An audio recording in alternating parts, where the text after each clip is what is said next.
నమస్కారం. ప్రేక్షకులకు దసరా శుభాకాంక్షలు. దసరా నవరాత్రులలో అమ్మవారి అవతారము రెండో అవతారమైన బ్రహ్మచారిణి అవతారం గురించి ఇప్పుడు తెలుసుకుందాము. అసలు బ్రహ్మచారిణి అవతారం ఏంటి, ఆ తల్లిని ఎలా పూజించాలి, ఆ తల్లి ప్రత్యేకత ఏంటి, ఏ ఏ నైవేద్యాలు పెట్టాలి, ఎలా పూజ చేసుకోవాలి, ఆ నియమ నిబంధనలు ఏంటి, అవన్నీ ఇప్పుడు వివరంగా తెలుసుకుందాము. రెండవ అవతారమైన బ్రహ్మచారిణి దుర్గాదేవి తన అవతారాలలో రెండవ అవతారము బ్రహ్మచారిణి. బ్రహ్మచారిణి అంటే గురువు వద్ద బ్రహ్మచర్య ఆశ్రమాల్లో తోటి విద్యార్థులతో ఉండే అమ్మవారి అవతారం అన్నమాట. అయితే నవదుర్గల్లో రెండో అవతారమైన ఈ బ్రహ్మచారిణిని దుర్గాదేవి నవరాత్రులలో రెండో రోజున పూజిస్తారు. ఈ తల్లిని తెల్లని చీరదాల్చి కుడి చేతిలో జపమాల, కమండలము, ఎడమ చేతిలో కలశాన్ని ధరించి ఉంటుంది. ఈ తల్లి పురాణగాథ ప్రకారము పార్వతీదేవి శివుని వివాహం చేసుకోవాలని కోరుకుంటుంది. అయితే ఆమె తల్లిదండ్రులైన మేనకా హిమవంతులు అది దుర్ఘటమైన కోరిక అని చెప్పిన ఆమె పట్టుదలతో శివుని కోసము 500 ఏళ్లు తపస్సు చేసింది. తారకాసురుడనే రాక్షసుణ్ణి శివుడి సంతానం చేతిలో తప్ప ఇతర వాళ్ళ చేతిలో చనిపోకుండా ఉండాలి అని వరం పొందాడు. అయితే సతీదేవి వియోగంలో ఉన్న శివుడు తిరిగి వివాహం చేసుకోవడని, ఆయనకు సంతానం కలిగే అవకాశం లేదు కాబట్టి ఆ రాక్షసుడు అలా వరం కోరుకున్నాడనమాట. కానీ భవానీమాత పార్వతీదేవిగా జన్మించి శివుని కోసం తపస్సు చేస్తోందని ముందే తెలిసిన దేవతలు పార్వతీదేవిపై శివుడికి ప్రేమ కలిగేలా చెయ్యమని మన్మధుణ్ణి కోరతారు. అయితే శివుడి మీద పూలబాణం వేస్తేనే తప్ప ఆ కోరిక పని అవ్వదని తెలిసిన మన్మధుడు శివుడి మీద పూలబాణం వేస్తాడు. ఆ కోపంలో శివుడు మన్మధుణ్ణి దగ్ధం చేస్తాడు. నిరాశ చెందని పార్వతీదేవి అచ్చం శివునిలాగానే ఉండేందుకు బ్రహ్మచారిణి అయ్యి తపస్సు చేస్తూ ఉంటుంది. అలా బ్రహ్మచారిణి అవతారంలో ఘోరమైన తపస్సు చేసి ఆ విధంగా సన్యాసిని అయ్యి తిరుగుతూ తనకి సేవ చేస్తున్న పార్వతీదేవి పట్ల విపరీతమైన అనురాగాన్ని పెంచుకుంటాడు శివుడు. కానీ సతీదేవి తప్ప ఇంకెవ్వరూ తనకి భార్య కాలేరని భావించిన మహాదేవుడు తన గురించి తానే పార్వతీదేవికి తప్పుగా వివరించుకుంటాడు. తను ఒక దొంగనని, దొంగ సన్యాసినని అంటూ చెప్పుకుంటూ ఉంటాడు. కానీ పార్వతీదేవి ఆ మాటలను నమ్మకుండా తన తపస్సును మరింత తీవ్రతరం చేస్తూ శివుణ్ణి చివరికి పట్టుదలతో తన ప్రేమతో గెలవడంతో ఆమెను వివాహం చేసుకోవడానికి శివుడు అంగీకరిస్తాడు. అయితే దీనికి అమ్మవారి శ్లోకం ఒకటి ఉంది, అది చెప్తాను చూడండి. దదానకర పద్మభ్యం అక్ష కమలా మండలం దేవి ప్రసీదతు మయి బ్రహ్మచారిణి ఉత్తమ ఇది నవదుర్గల్లో రెండో అవతారమైన బ్రహ్మచారిణి దేవి దుర్గాదేవి యొక్క మంత్రం అన్నమాట.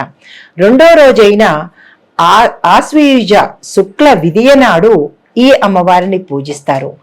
రెండో రోజు బాలా త్రిపుర సుందరి అవతారంలో దర్శనమిచ్చే ఈ అమ్మవారికి ఇష్టమైన నైవేద్యం పులిహోరగా పెట్టి ఆశీర్వాదాలు పొందుతారు. ఓం బ్రహ్మచారిణై నమః అనే ఈ మంత్రాన్ని మీరు సులువుగా పారాయణ చేసుకోవచ్చు. అయితే బాలా త్రిపుర సుందరి అవతారంలో దర్శనమిచ్చే ఈ అమ్మవారు ప్రేక్షకులకి నేను ఒక చిన్న మనవిగా చెప్తాను. మీ ఇంట్లో కానీ మీ ఇంటి చుట్టుపక్కల కానీ ఎవరైనా 2 ఏళ్ల నుంచి 10 ఏళ్ల లోపు బాలికలు కనపడితే కనుక మీరు వారిని ఇంటికి తీసుకువచ్చి అమ్మవారి అవతారంగా వారిని అలంకరించి స్నానపానాదుల దగ్గర నుంచి అలంకారం వరకు వారిని మీ ఇంట ఉంచుకొని అమ్మవారిలాగా అలంకారం చేసి మనం అమ్మవారిని ఎలాగైతే పూజ చేస్తామో ఆ బాలికను కూడా అచ్చం అలాగే తయారు చేసుకొని ఆ భావన చెంది ఆ తల్లితో పాటు ఈ పిల్లకి కూడా పూజ ఎలాగైతే చేస్తామో షోడశోపచారాలతో నైవేద్యాలతో ఇంకా సాక్షాత్తు ఆ తల్లే అని మనోభావన చెంది కనుక పూజ చేసుకున్నట్లయితే మీ ఇంట ఆ బాలా త్రిపుర సుందరి నిలిచిపోవడం ఖాయం. మరొక విషయం ఏంటంటే, ఈరోజు ఏ టైంలో మనం పూజ చేసుకోవాలి, ఏ టైంలో కలశం పెట్టుకోవాలి. ఎందుకు కలశ ప్రస్తావన తెచ్చాను అంటే, మొదటి 2 రోజుల్లోనూ లేదా మొదటి రోజుగాను లేదా ఈ నవరాత్రులలో ఎప్పుడైనా మనం కలశాన్ని కనుక పెట్టలేని పక్షంలో ఈ సూచన కనుక మీరు పాటించినట్లయితే, అంటే మీరు 9 రోజులు తప్పనిసరిగా ఎప్పుడు ఏ సమయము అనేది తెలియాలి అంటే ఈ 9 రోజులు 9 వీడియోలు మీరు తప్పనిసరిగా చూడవలసిందే. అయితే ఇక్కడ సూచన ఏంటంటే, మనకి అక్టోబర్ నెలలో 4వ తారీఖు శుద్ధ విద్య వచ్చింది. అది శుక్రవారం నాడు వచ్చిందనమాట. అయితే ఇక్కడ మనం రాహుకాలం, దుర్ముహూర్త కాలం మీకు వివరంగా నిదానంగా చెప్తాను. ఈ 2 కాని సమయంలో మాత్రమే మీరు పూజకి అనుకూలమైనదనమాట.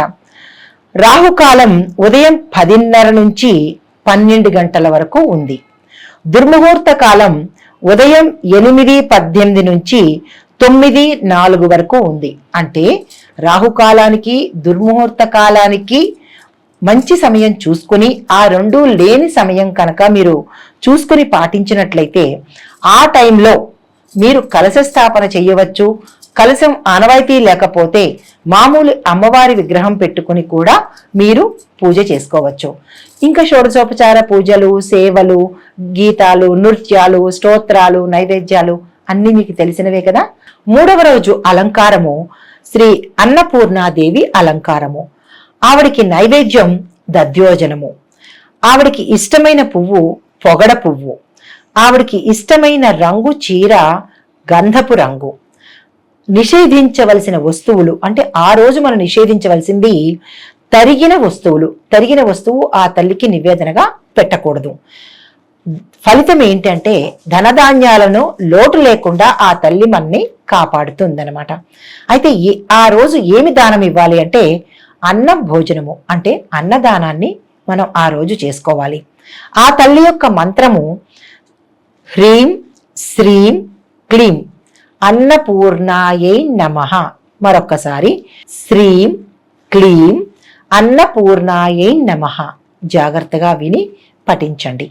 4వ రోజు లలితా త్రిపుర సుందరీ దేవి. ఆవిడికి నైవేద్యం దద్దోజనం, పరమాన్నం. ఆవిడికి పూజ చేసే పుష్పము ఎర్రని కలువ పువ్వు. ఆవిడికి చీర రంగు బంగారు వర్ణము. నిషేధించవలసింది ఉసిరి.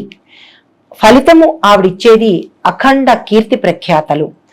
ఆవిడికి దానం ఇవ్వవలసింది సహస్రనామ పుస్తకములు. అంటే లలితా సహస్రనామ పుస్తకములు మీరు అచ్చు వేయించుకునేనా కొనేనా సరే ఎవరికైనా ఇవ్వడం కానీ గుళ్ళ పంచడం కానీ చెయ్యాలి. అప్పుడు ఆ తల్లి చాలా ప్రీతిపాత్రం అవుతుంది. అయితే ఆ అమ్మవారి మంత్రము ఓం హ్రీం శ్రీం క్లీం లలితా దేవ్యై నమః. తదుపరి శ్రీ మహాలక్ష్మీదేవి అవతారము 5వ అవతారము. ఆవిడికి ఇష్టమైన నైవేద్యం క్షీరాన్నం, పూర్ణాలు. ఆవిడ రంగు అంటే మనం ఏ పుష్పాన్ని పూజించాలి అంటే తెల్లని కలువతో పూజించాలి.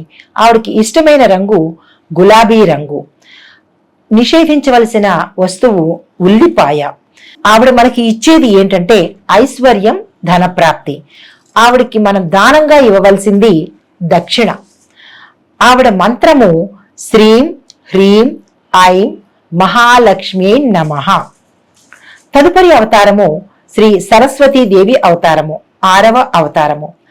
ఈవిడికి నైవేద్యం కట్టు పొంగలి. ఈవిడ పూజ చేయవలసిన పువ్వులు మారేడు దళాలు, అంటే ఆ తల్లిని మారేడు దళాలతో పూజించాలి. ఈవిడికి నచ్చిన రంగు తెలుపు వర్ణము. ఆ రోజు నిషేధించవలసింది పులుపుతో కూడిన వస్తువులు. ఆ తల్లి మనకి ఇచ్చేది విద్యాప్రాప్తి. మనం దానం ఇవ్వవలసింది విద్యార్థులకి పుస్తకాలను దానంగా ఇస్తే ఆ తల్లి చాలా సంతోషిస్తుంది. ఆవిడ మంత్రం ఏంటంటే ఓం ఐం సరస్వత్యై నమః. ఓం ఐం సరస్వత్యై నమః. తదుపరి అవతారము 7వ అవతారము దుర్గాదేవి. ఆవిడకి ఇష్టమైన నైవేద్యం పులగం, కదంబం. ఆవిడికి ఇష్టమైన పువ్వు మందార పువ్వులు. ఆవిడికి ఇష్టమైన రంగు ఎరుపు రంగు. ఆ తల్లికి నిషేధించవలసిన వస్తువులు ఇష్టమైన వస్తువులు. అంటే ఆ రోజు మనం ఏదైతే మనకి ఇష్టమో అవి మనం వదిలేయాలన్నమాట. ఆవిడ మనకి ఇచ్చే ఫలితం ఏంటంటే శత్రువుల మీద విజయాన్ని మనకి ఇస్తుంది.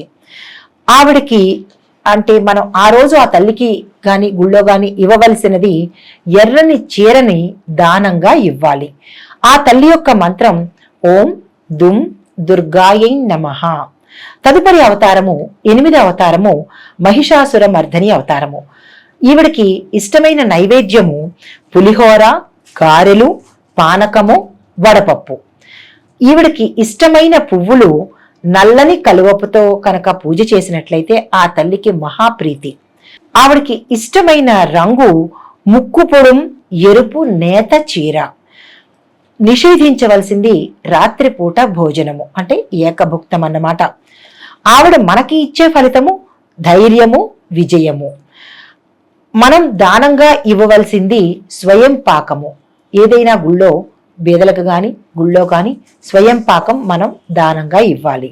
ఆ తల్లి యొక్క మంత్రము ఓం హ్రీం శ్రీం క్లీం మహిషాసుర మర్దిన్యై నమః.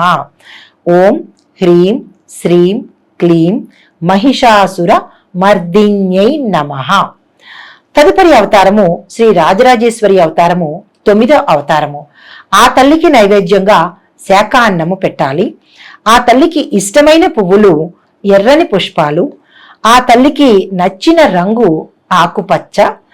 ఆ తల్లికి మనం నిషేధించవలసిన అంటే పూజలో కానీ విడిగా కానీ నిషేధించవలసింది గుమ్మడికాయను ఆ రోజును మనం నిషేధించాలి. తదుపరి ఆవిడ మనకి ఇచ్చేది ఏంటంటే శక్తిని, సౌభాగ్యాన్ని మనకి తిరిగి ఇస్తుంది. అయితే ఆ రోజు మనం దానంగా ఏది ఇవ్వాలి అంటే పూలమాలలు మనం కొని లేదా కట్టి గుళ్ళో కానీ ఎవరికైనా ఇంట్లో కానీ ఎవరికైనా దానంగా పువ్వుల మాలలు సమర్పించాలి. ఆ తల్లి యొక్క మంత్రము ఓం హ్రీం రాజరాజేశ్వర్యై నమః. ఇవి మనం శరన్నవరాత్రులలో ఈ తల్లిని ఏమి నిషేధించాలి, ఏమి సమర్పించాలి, ఆ తల్లి మనకి ఏమిస్తుందని క్లుప్తంగా మీకు తెలియడం కోసము, పాటించడం కోసము యథాశక్తి నేను చేసిన ప్రయత్నము. నమస్తే.